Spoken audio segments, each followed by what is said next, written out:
Hi everyone, this is Veronica. आज हम पढ़ेंगे वर्साई वेटलैंड्स के बारे में। आप मान लीजिए कि एक ओएसिस की तरह काम कर रहा है कॉन्क्रीट जंगल में। ओएसिस क्या होता है? यूजुअली ये वर्ड हम डेजर्ट्स में यूज़ करते हैं कि इतने ढेर सारे रेगिस्तान में आपको अचानक कहीं पे पानी मिल जाता है, तो वी कॉल इट ओएसिस, या ग्रीनरी मिल जाती है। तो जंगल में ये वेटलैंड्स ओएसिस का काम कर रहे हैं। इसका क्या मतलब है, इसके बारे में हम डिटेल में जानेंगे। आपकी कोई भी क्वेरी हो, आप उनसे कनेक्ट कर सकते हैं सोशल मीडिया पे, because I feel together we can make a huge difference, चाहे फेसबुक, इंस्टाग्राम या टेलीग्राम पे। पीडीएफ आपको सिर्फ और सिर्फ मेरे टेलीग्राम चैनल पे ही मिलेगा। बाकी ये जो न्यूज़ है, you can read it in Hindu also, print media में, वेरियस प्लेसेस। अब देखिए, 250 एकड़ शैलो वेटलैंड जो है वो धीरे धीरे बहुत कम होता जा रहा है। जितना उसका ओरिजिनल साइज था इस वेटलैंड का, वर्साई वेटलैंड जिनको हम कहते हैं, ओवर द ईयर्स इनका साइज कम हो गया है। यहाँ पे इम्पोर्टेंस इस जगह की ये है, एक तो ये वेटलैंड है, और वेटलैंड की इम्पोर्टेंस मैं आपको वैसे ही बताती हूँ। आप लंग्स ही समझ लीजिए उनको, एक पर्टिकुलर इकोसिस्टम के जहाँ पे वो हैं। और वहाँ पे वेटलैंड्स में वेटलैंड्स जो है बहुत ज़्यादा बायोडाइवर्सिटी जो है वो सपोर्ट करते हैं। ऑलमोस्ट 300 प्लस स्पीशीज़ जो हैं रेयर, कॉमन, माइग्रेटरी बर्ड्स आपको यहाँ पे मिलेंगे। इसलिए बसाई को रिकॉग्नाइज भी किया गया है एज की बायोडाइवर्सिटी एरिया, की बहुत इंपॉर्टेंट एरिया है बायोडाइवर्सिटी वाइज। ये किसने रिकॉग्नाइज किया है? IUCN ने, wild life institute of India ने, जिसको हम WII बोलते हैं, और बर्ड लाइफ इंटरनेशनल, ये एक ग्लोबल नेटवर्क ऑफ NGOs है जो बर्ड हैबिटाट्स को प्रोटेक्ट करने के लिए काम करता है। So Basai wetland is very very important. Gurgaon में है। This is map of India. यहाँ पे आप देख सकते हैं गुड़गांव, एंड गुड़गांव के मैप में here you can find this place. अब देखिए, टाउन प्लानर्स जो सिटी डेवलपमेंट का पार्ट है, अर्बनाइजेशन हो रही है, लेकिन हमेशा मैं बोलती हूँ कि आपकी जो डेवलपमेंट है, अर्बनाइजेशन है, वो बैलेंस रखना चाहिए इन्वायरमेंट के साथ। बट यूजुअली ऐसा होता नहीं है, अभी तक तो हमने नहीं देखा। अब कोशिश कर रही है गवर्नमेंट, लेकिन काफ़ी चीज़ें, काफ़ी प्रोजेक्ट्स हमारे हाथ से निकल चुके हैं। ऐसे इस तरीके से डेवलपमेंट हुई कि एक इम्बैलेंस हो गया, तो यहाँ पे इन्वायरमेंट को नुकसान हुआ। और अभी तक हरियाणा गवर्नमेंट ने इस एरिया को प्रोटेक्टेड भी घोषित नहीं किया है, या प्रोटेक्टेड रिफ्यूज फॉर बर्ड्स कुछ भी घोषित ऐसा नहीं किया है। अब जैसे जैसे सिटी फैलती जा रही है, ये वेटलैंड ख़त्म होता जा रहा है, क्योंकि इसको हटा के रोड्स बन रही हैं, मॉडर्न हाउसिंग कंस्ट्रक्शंस हो रही हैं, बाकी का इंफ्रास्ट्रक्चर डेवलप हो रहा है। अब जिस तरह से आने वाला एक्सप्रेसवे है वो भी इस टेरेन को काटते हुए निकलेगा, तो बहुत इम्पैक्ट इस फ्लाईवे का पड़ेगा माइग्रेटरी बर्ड्स पे, क्योंकि इस एरिया में migratory birds Europe, central Asia, हर जगह से आते हैं। देखिए, जो सिटी के लोग हैं कॉर्पोरेट लाइफ में, मोस्ट ऑफ देम, उनके पास टाइम भी नहीं है और इंटरेस्ट भी नहीं होगा इन्वायरमेंट में। But then there are many people who are interested in nature, जो इस एरिया के बारे में जानते होंगे। बर्ड वॉचर्स यहाँ पे जाके बर्ड्स को वॉच करते हैं।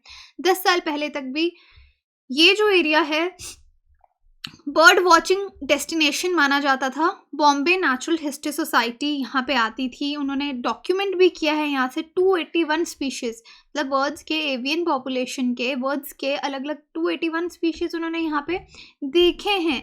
लेकिन ये नंबर धीरे धीरे हर साल जैसे जैसे आगे जा रहे हैं, ये स्पीशीज़ का नंबर कम होता जा रहा है, क्योंकि अगर बायोडाइवर्सिटी ही नहीं होगी, नेचुरल इन्वायरमेंट ही नहीं होगा, तो बर्ड्स यहाँ पे नहीं आएंगे, कैसे आएंगे? और ऑब्वियसली कुछ सिटीजन्स, इन्फॉर्म्ड सिटीजन्स होते हैं जिनको इन्वायरमेंट से प्यार होता है, नेचर से प्यार होता है, वो लीगल वे भी गए, नेशनल ग्रीन ट्रिब्यूनल की तरफ भी गए कि ये जो इंस्टॉलेशंस, कंस्ट्रक्शंस हो रही हैं, या वेस्ट प्रोसेसिंग का डिमोलिशन हो रहा है, रिसाइकलिंग प्लांट्स जो हैं, यानी काफ़ी डेवलपमेंट जो है वो सही से नहीं हो रही। सीमेंट डस्ट आ रहा है, ग्रेजुअली इस एरिया को पूरा चोक कर रहा है, तो वो NGT पे भी गए, लेकिन कुछ ज़्यादा डिफरेंस उसका नहीं हुआ, कोई ज़्यादा एक्शन नहीं लिया गया। अब यहाँ पे देखिए, कुछ लोगों का एग्जाम्पल दिया जा रहा है बर्ड वॉचिंग का, जैसे गजेंद्र बेंस, ये एक बर्ड वॉचिंग करते हैं और लोगों को गाइड भी करते हैं 1980s से।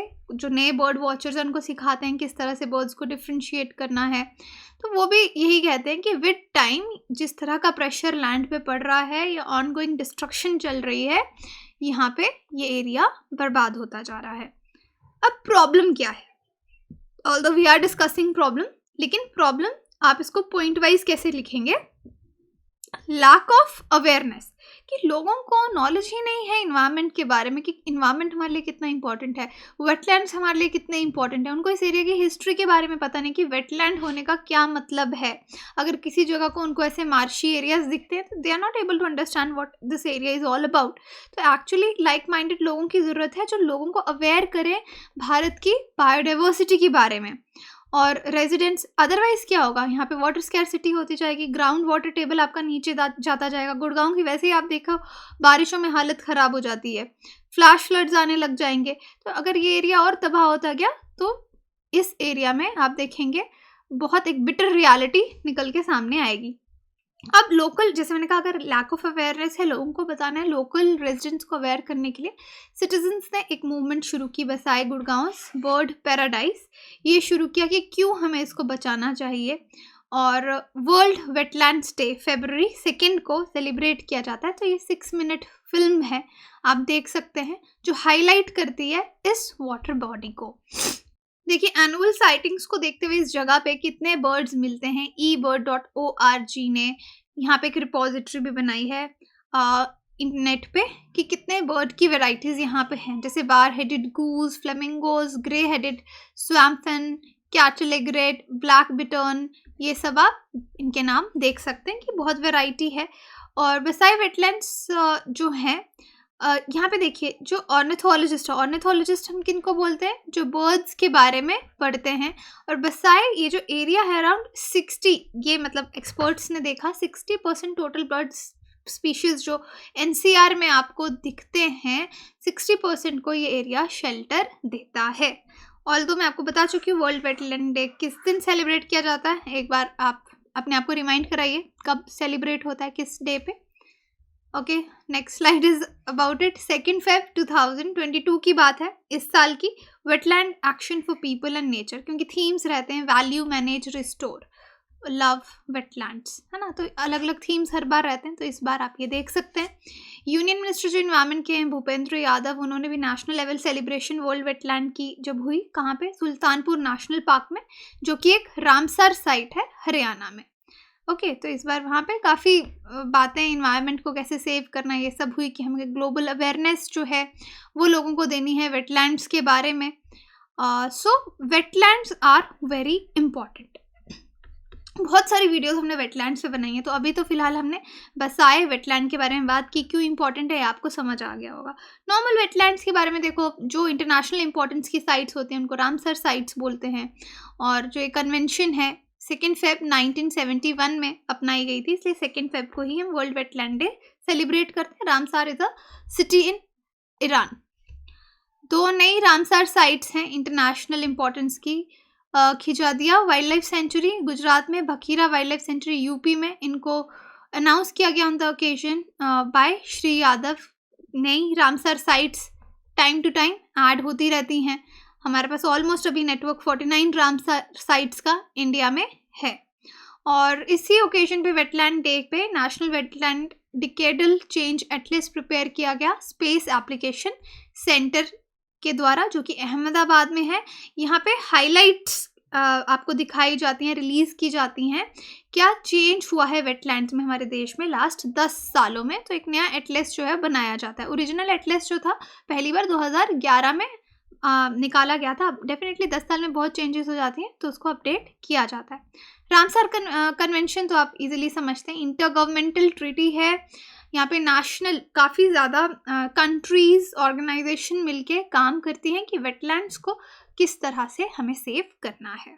अब क्वेश्चन है इसी पे आपके, which of the following wildlife sanctuaries added as new Ramsar site in their list. Sariska, Keibul Lamjao, Khijadiya wildlife sanctuary, Periyar wildlife sanctuary. तो आप मुझे कमेंट सेक्शन में बता सकते हैं या टेलीग्राम में पोल में पार्टिसिपेट करके आंसर जान सकते हैं। बाकी आप वेबसाइट विजिट कर सकते हैं, एप्लीकेशन डाउनलोड कर सकते हैं कोर्सेज़ की जानकारी के लिए। कोर्सेज़ EMI पे भी अवेलेबल है। Thank you so much.